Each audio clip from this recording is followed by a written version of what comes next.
Let me tell you about the worst dinner of my life. My father's 75th birthday.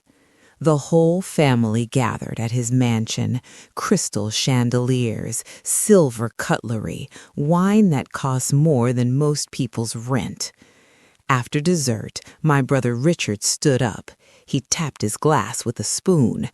Everyone got quiet. He smiled at me. That smile, the one that says he's about to enjoy something. Then he said, "Dad and I have an announcement. Sarah is stepping down from the family business permanently. We've decided it's for the best." My husband looked at me. My children looked at me. My father looked at his plate. And Richard, he walked over and handed me an envelope, a check. A severance check, like I was some employee they were letting go, at my own father's birthday, in front of everyone. I didn't cry. I didn't scream. I took the envelope, smiled, and said, "Thank you, Richard. How thoughtful." Patricia, his wife, actually laughed, a little snort, like I was a joke. My father finally looked up and said, "Sarah, it's nothing personal, just business." Just business? Those two words changed everything. Because I used to be a lawyer, a damn good one, and I know that in business, everything is personal. 20 years ago, I was the one running things. Mitchell Real Estate. I handled the contracts, the negotiations, the legal work. I loved it. Then I had kids, twins. I decided to step back, be a mom, be present. Richard stepped up. He was good with clients, charming, handsome, the face of the company. And slowly, over 2 decades, I became invisible. Just Richard's sister, just the mom, just someone who used to work there. But here's what they forgot. When you're a lawyer, you don't stop thinking like one. You just practice on different cases. For 20 years, I watched, I listened, I kept files. Not paper files, mental files. Things people said when they thought I wasn't paying attention. Numbers, dates, little details that seemed meaningless until they didn't. One thing I remembered clearly. When my grandfather started the company, he set up a trust, a complicated one. He was paranoid about family fighting. There was a clause, an obscure clause, that my father once mentioned at dinner, drunk on whiskey. He laughed about it, said it was Grandpa being dramatic. I never forgot it.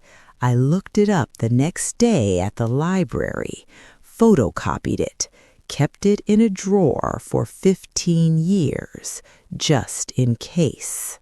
That clause said, if any family member is removed from the business against their will, they have the right to audit every transaction from the previous 10 years.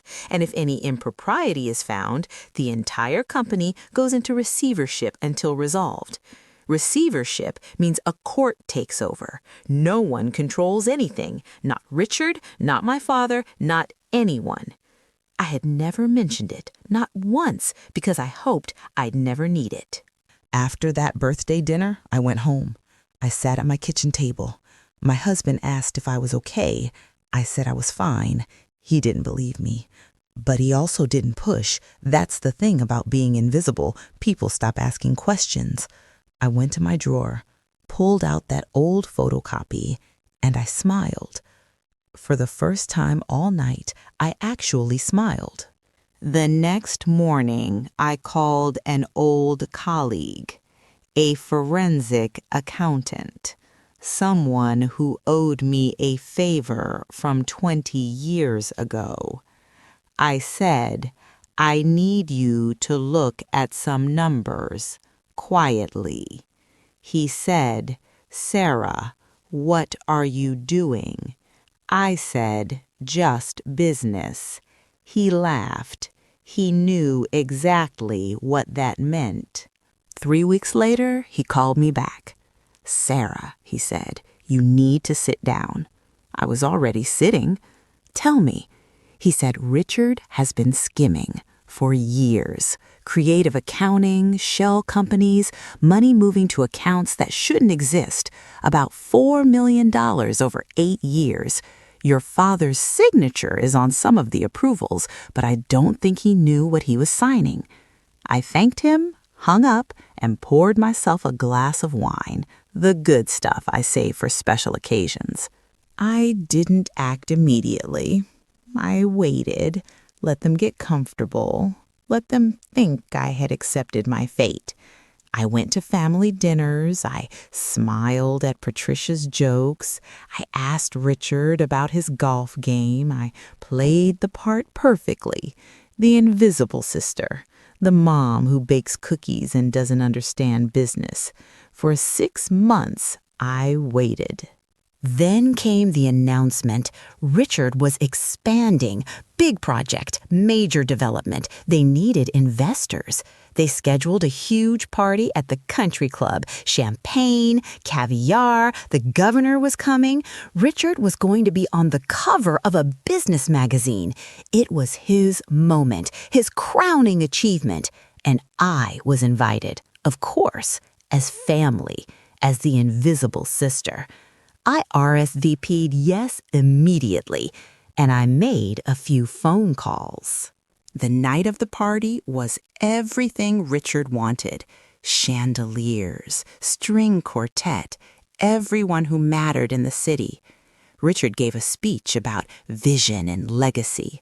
Patricia stood beside him, beaming. My father sat in the front row, looking proud.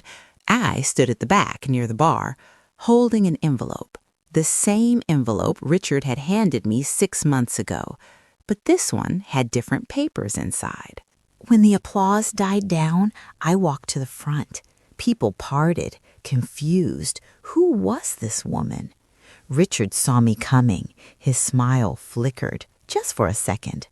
I handed him the envelope and said loudly, "Richard, I believe you forgot something at Dad's birthday. You gave me a check. I'm returning the favor."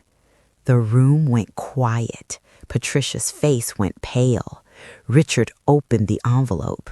Inside was not a check. It was a legal notice, an audit request, citing the trust clause, citing the 10-year review, citing every transaction I had investigated, and attached a summary. $4 million in discrepancies, shell companies, hidden accounts. Richard's face went from confused to terrified in about 3 seconds. He whispered, "What is this?" I smiled and said loud enough for everyone to hear, "It's just business, Richard, nothing personal." Patricia started screaming at me, called me jealous, bitter, a washed-up housewife who couldn't handle being irrelevant. I let her finish. Then I said, "The auditors will be here Monday morning. The court has already been notified. And Richard, the FBI might have some questions about those shell companies. I'm sure it's nothing, just business." I walked over to my father. He was shaking, tears in his eyes. I knelt down and said quietly, "I didn't want this, Dad, but you let him humiliate me in front of everyone. You looked at your plate. You didn't defend me, so I had to defend myself, just like you taught me." He tried to speak. I kissed his cheek and said, "I'll always love you, but love doesn't mean letting people steal from you or from the company Grandpa built. Today, the company is in receivership. Richard is under investigation. Patricia stopped posting on Instagram. My father calls me every week. He doesn't apologize. He just asks about the grandkids. I tell him they're fine. I don't mention the business. I don't mention Richard. Some things don't need to be said. So what did I learn from all this? Invisibility is a superpower. When people stop seeing you, they start talking. They stop pretending. They show you exactly who they are. And if you're smart, if you're patient, if you keep files in your head and photocopies in your drawer, you'll be ready when the moment comes, the moment they hand you an envelope, the moment they think you're nothing. That's when you show them exactly what nothing can do. My name is Sarah Mitchell. I'm a mother, I'm a former lawyer, and I still have that envelope, the one with the check. I keep it in my drawer, right next to the photocopy, a reminder that sometimes the best revenge is just being patient enough to read the fine print. Thanks for listening, and next time someone tells you it's nothing personal, remember, everything is personal, especially business.